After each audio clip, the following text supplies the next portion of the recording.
after watching countless videos on how to grow on YouTube, I came up with this theory.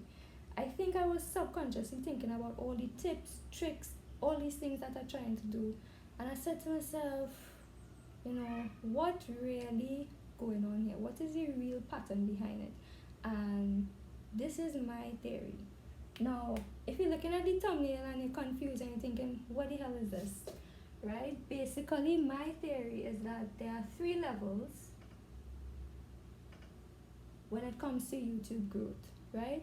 Now, everybody gonna be saying, you need to find a niche, you need to find a topic, your theme, whatever your channel is supposed to be about. You have to find your niche, which is very important. Finding your niche is a key step into finding success with content marketing. I want to talk about niching down and how you can really use your niche to grow on the YouTube platform. You do need to niche down. You need to pick one specific topic and focus on that, and that's how you're going to grow a lot faster on YouTube. How to decide what your YouTube channel should be about. So figure out your little niche. A lot of people out there also telling you that you need to niche down, you need to niche down right now. Niching down is all you need to do to get started.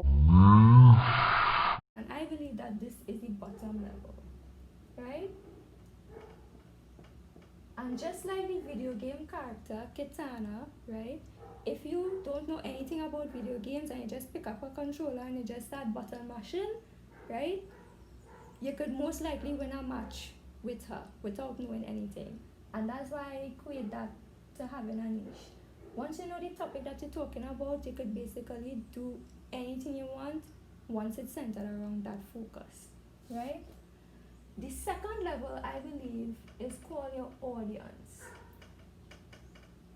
right? This will be whoever you are talking to.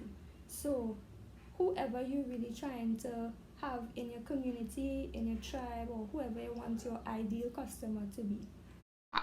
All right, that first mistake I see so many people do on YouTube is not clearly understanding who they're speaking to or having a niche. Who you talking to? One, in order to grow your business, your social media reach, your whatever you're trying to expand or grow, you need to have a laser focused target audience. Right? Now, I put this at the second level because it's going to be a little bit more intricate than just talking about a topic, right? Once you have a focus or a target audience,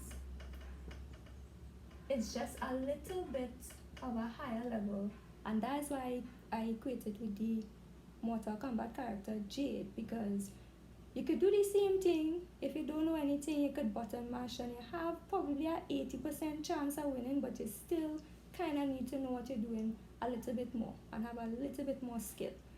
Now the top level here, I call personal brand. So this is when you have a clear outline of who you are, what you want your channel to be, right? And everything is cohesive, so you know what you're talking about, who you're talking to, and who you are as a person, and how that translating in video, and how you're communicating that with your audience, right? That requires a higher level of skill, a high level of self-awareness, and you definitely need to know what you're doing and need to have some experience in what you're doing. How to build your personal brand from scratch. Like, what is a brand and what the heck does that even mean? Branding, or your personal brand, is what people perceive about you based on what they know about you. Small content creators can also thrive in building an online brand that is magnetic and can also lead to profits. Stand out, get seen, and build a personal brand. Finding your brand's voice is probably more important than finding your niche, because it is the true connecting point. If your brand has a very strong voice that carries the brand, you can almost present any kind of information to them and they will enjoy it. Instead, I want you to actually care about delivering real value and showing your personality online. Personality, you either have it or you don't.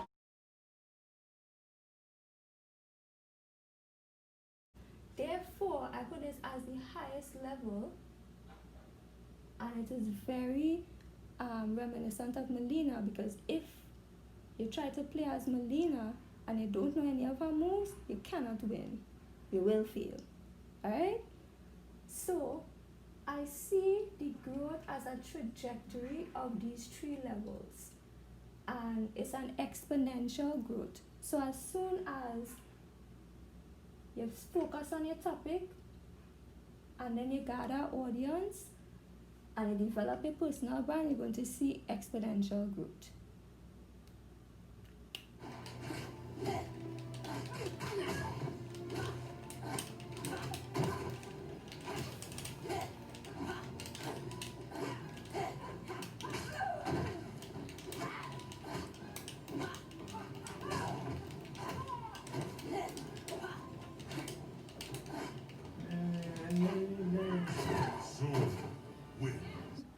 The first case study is Erin on demand.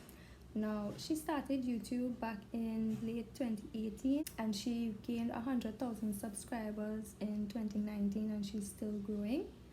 Now, I would say that she started at the top level with a personal brand because she brands other people for a living as well as other things that she has expertise in, like social media marketing.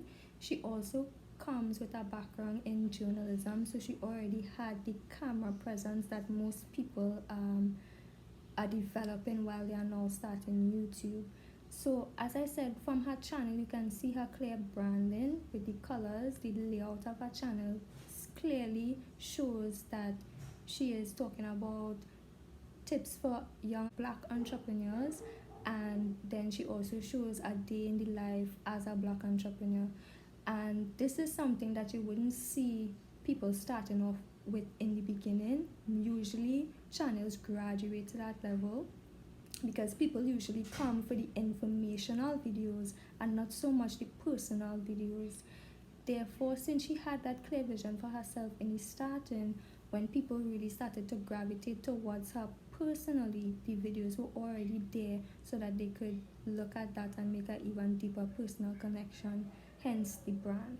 Right, so the next case study is Cathrin Manning.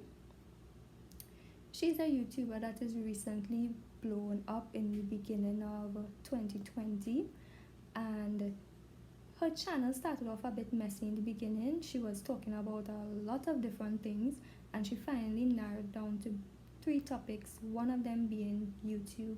Now, when her videos on YouTube started to blow up, that's when she niched down and started making a lot of videos about YouTube growth tips, strategies, monetization, etc.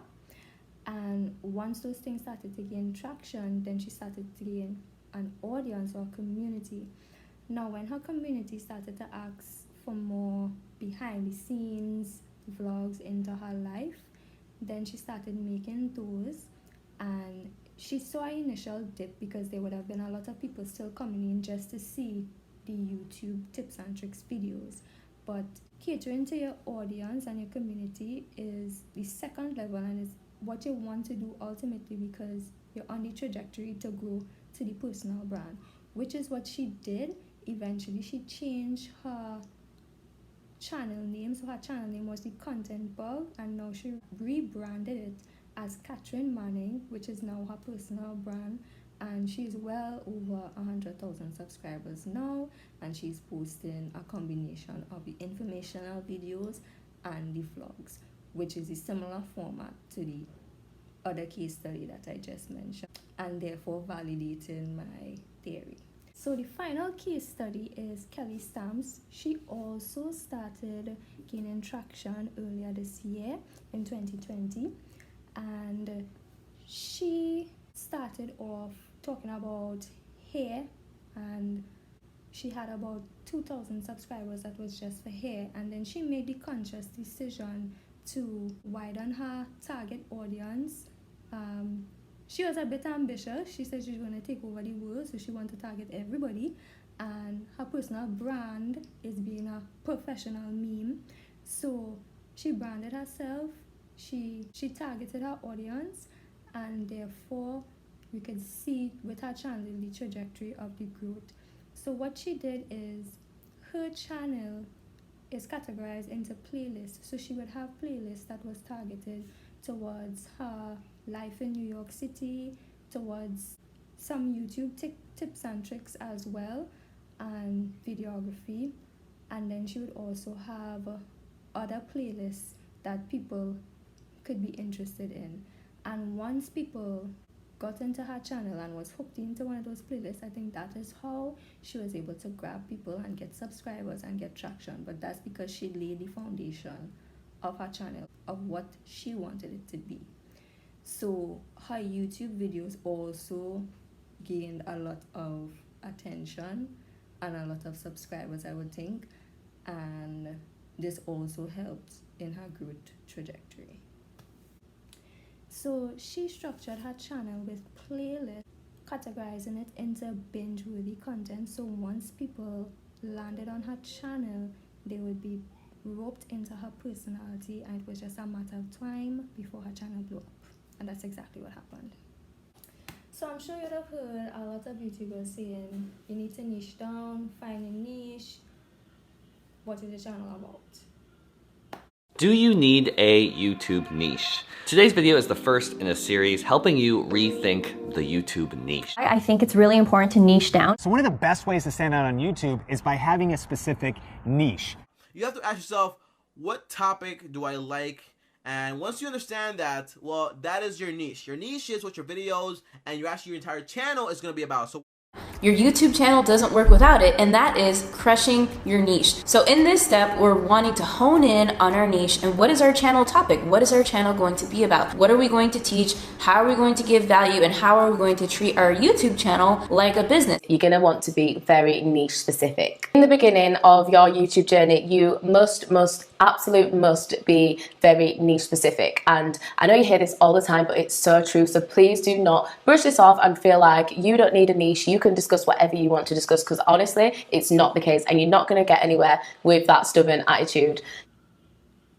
But I never liked that word, and there are a lot of things that I want to talk about on my YouTube channel that is not necessarily confined to one niche, which prompted me to go searching for the solution, which is having a channel without a particular niche. Now, this video is very hard to find, but I will link it down below. The name of the channel is The Alicia Nicole, and she said that you should have like an overarching theme, and then you could have other topics beneath it that links back to that overarching theme. And once you know who your target audience is, then everything could link back together in one and make sense, which is how I'm structuring my channel. And therefore I'm now entering level 2, which is knowing your audience. And to me, I think it would be easier to grow because you're closer to the higher level and you're not starting from the bottom. If you don't want to take my word for it, there are some YouTubers who also said that you could pick your target audience instead of picking a particular niche.